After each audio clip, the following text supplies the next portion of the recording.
Assalamualaikum warahmatullahi taala wabarakatuh. Salam sejahtera rakan-rakan dan saudara-saudara sekalian. Bertemu lagi kita alhamdulillah di channel Malaysian Respond. Kepada rakan-rakan yang baru mengikuti channel ini dan belum subscribe, silakan subscribe, like dan share kalau boleh ya. Okeylah. Straight to the point, kita bikin analisis sedikit ya. Analisis bukan ramalan.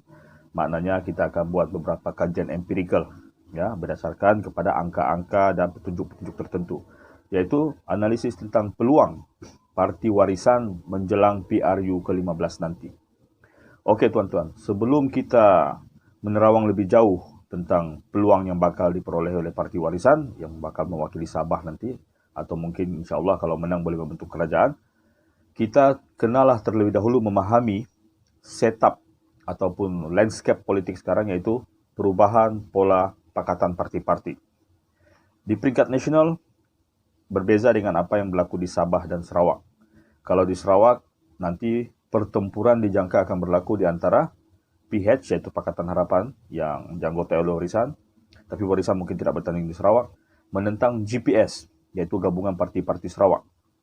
Sedangkan di Sabah, settingnya kita belum tahu lagi, sebab ada kemungkinan nanti PN dan BN tidak akan sepasukan. Nah, jadi kita kena ikut nanti apa yang bakal berlaku semasa pembubaran tu nanti. Sebab ada kemungkinan besar UMNO tidak mau lagi dibuli oleh Parti Bersatu.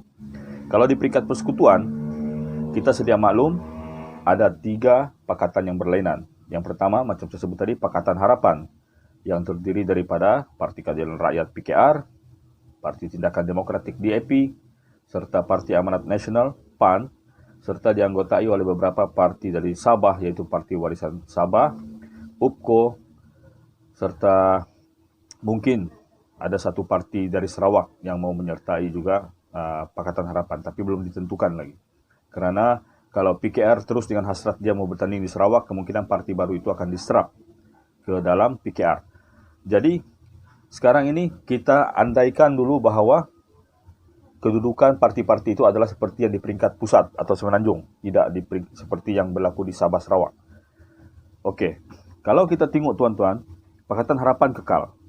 Tapi PN, apabila UMNO atau BN nanti Muafakat Nasional tidak lagi bergabung dengan mereka, maka dia akan pecah. Jadi Muafakat Nasional terdiri daripada BN dan PAS. PAS single party, tapi BN merupakan gabungan beberapa parti.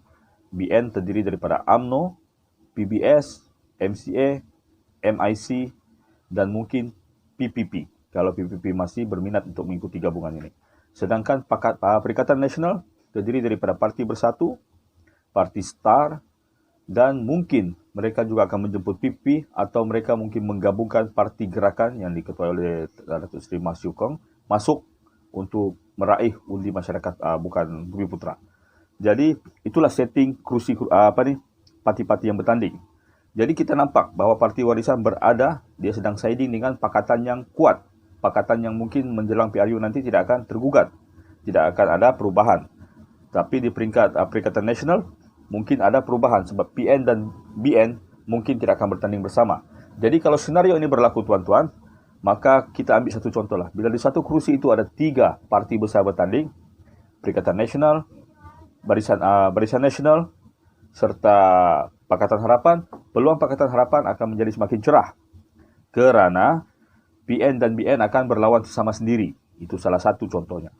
Dan selain perbandingan parti-parti tadi, pertimbangan berikutnya yang harus kita ikuti adalah pertambahan atau persempadanan semula kawasan pilihan raya. Seperti yang kita tahu tuan-tuan, semasa PRN Sabah baru-baru ini, dari 60 kerusi bertambah menjadi 73 kerusi, iaitu penambahan 13 kerusi.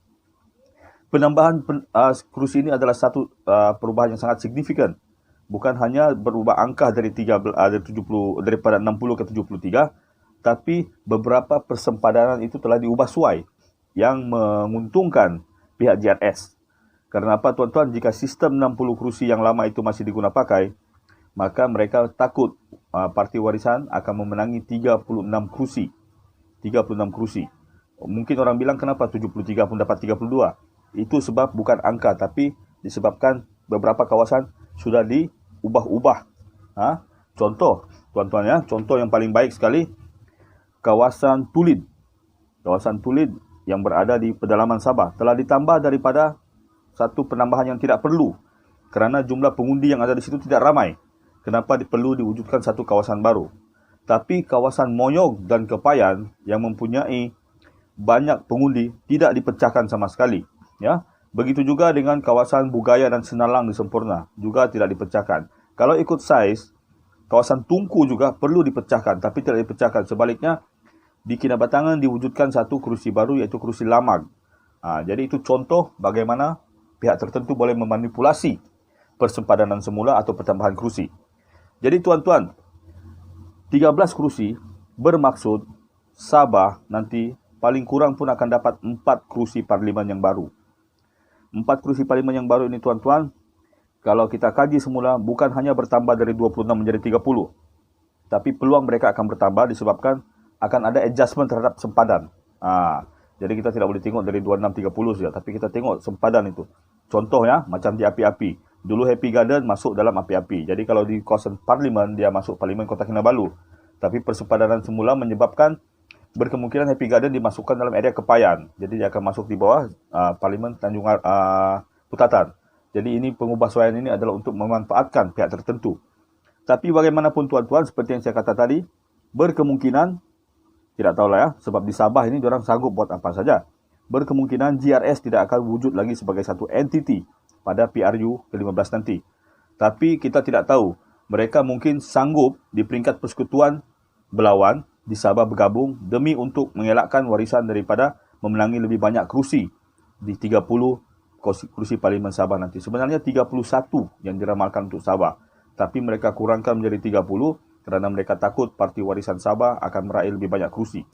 Sebab pihak parti pemerintah sekarang mengandaikan bahawa GRS mungkin tidak lagi wujud pada masa itu. Okey. Jadi tuan-tuan, kalau kita tengok satu persatu, antara negeri yang paling rugi sekali menjelang PRU ke-15 nanti adalah Selangor dan Pulau Pinang. Ya, di mana tidak ada pertambahan kerusi DUN atau parlimen. Kita sedia maklum, dua negeri ini adalah negeri-negeri yang dikuasai oleh Pakatan Harapan. Tapi sebaliknya, dari apa yang kita dengar, Johor serta Perak mungkin akan mengalami pertambahan kerusi parlimen yang banyak. Begitu juga Pahang. Okey, dari 222 yang ada sekarang, berkemungkinan besar jumlah kerusi akan bertambah menjadi 248 atau 252 kerusi. Okey, jadi kita lihat tuan-tuan, peluang parti warisan macam mana. Katalah di Sabah ada 30 kerusi yang bakal diberikan. Dengan mengambil perkiraan bahawa GRS akan berlawan sama sendiri, BN lawan PN, maka tuan-tuan saya yakin daripada 9 kerusi yang ada sekarang, parti warisan akan meraih sekurang-kurangnya 18 atau 19 kerusi. 18 atau 19 kerusi ini tuan-tuan, kalau DAP di peringkat kebangsaan masih boleh mengekalkan prestasi baiknya yang meraih 42 kerusi dalam PRU yang lepas, jika berlaku pertambahan kerusi, maka DAP dijangka akan mendapat 44 kerusi. 44 campur 18 sudah mendatangkan 62 kerusi. Ya, 62 kerusi. PAN seperti yang kita tahu, mereka akan bertanding di banyak kerusi-kerusi baru ini. Sebab PAN adalah parti yang berbasis Islam. Ini merupakan harapan kepada Pakatan Harapan untuk meraih kerusi-kerusi di kawasan majoriti Islam. Tapi tuan-tuan, jika PAS bertanding di situ, harapan untuk Pakatan Harapan adalah mengharapkan bahawa terdapat dua calon lawan yang berlawan sama sendiri di situ. Jadi dengan ini tuan-tuan, peluang itu ada. Contoh, kawasan parlimen, maksud saya Kota Raja yang ada di Selangor itu adalah kawasan parlimen yang dimenangi oleh Presiden PAN iaitu Haji Muhammad Sabu. Perkembangan 2-3 bulan yang lepas menunjukkan penurunan orang cakap kepercayaan orang kepada Pakatan Harapan. Jadi kita meramalkan bahawa Parlimen Kota Raja akan jatuh ke tangan Perikatan Nasional. Tetapi Alhamdulillah perkembangan di Sabah apabila BN seolah-olah dikencing oleh Parti Bersatu, maka berkemungkinan di Parlimen Kota Raja nanti akan ada pertandingan 3 penjuru antara Pakatan Harapan, BN dan PN. Jika hal ini terjadi, maka ke-6 ahli parlimen PAN yang ada sekarang ini berkemungkinan besar akan berjaya mengekalkan kursi masing-masing. Di samping itu, dijangka akan ada 3 atau 4 tambahan kursi baru. Jadi kita boleh meramalkan PAN akan mendapat 10 kursi untuk dimenangi. Jadi jumlahnya sudah menjadi 72 kursi. 72 kursi bermakna PKR hanya memerlukan 40 kursi untuk menjadikan kita meraih 112 kursi. 112 kursi tuan-tuan dengan pertambahan jumlah kursi parlimen sebenarnya tidak cukup. Tapi kenapa kita meramalkan kita boleh membentuk kerajaan? Kerana parti-parti Sarawak iaitu GPS, mereka dijangka akan mempunyai 34 kursi di Sarawak.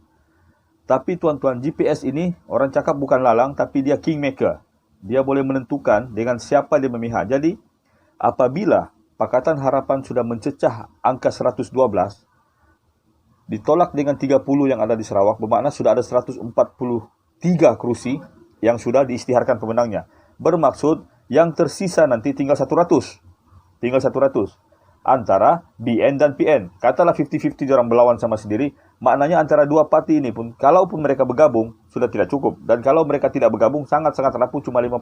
Jadi GPS akan memandang bahawa satu-satunya jalan yang paling logik untuk mereka terus berkuasa di Sarawak dengan autonomi mereka adalah menyertai Pakatan Harapan. Jadi tuan-tuan nampak, ya.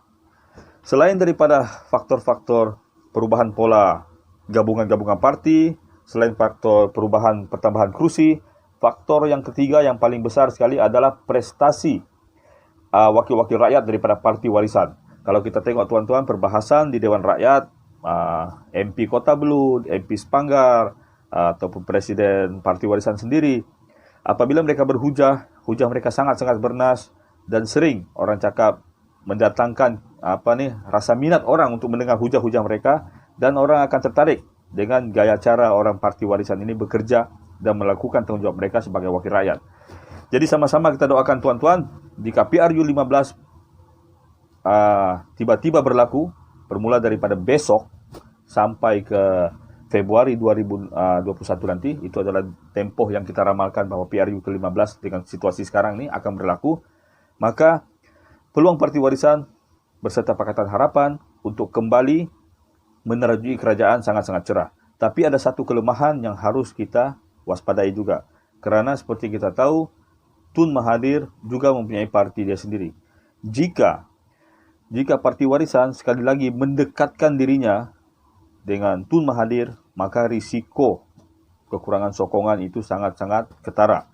Kerana antara Tun Mahathir, Muhyiddin serta Najib adalah antara yang paling popular di Sabah, diikuti oleh Tan Sri Muhyiddin, dan Tun Mahathir adalah pemimpin yang sangat-sangat ditolak oleh rakyat Sabah. Jadi Parti Warisan juga harus matang dan memilih tag team yang betul menjelang PRU ke-15 nanti. Assalamualaikum warahmatullahi wabarakatuh. Jika ada cadangan ataupun kekurangan daripada konten yang saya berikan, silakan tinggal di ruang komen. Kita boleh bahas sama-sama untuk memastikan kemantapan Parti Warisan menjelang PRU ke-15 nanti. Boleh bah kalau warisan?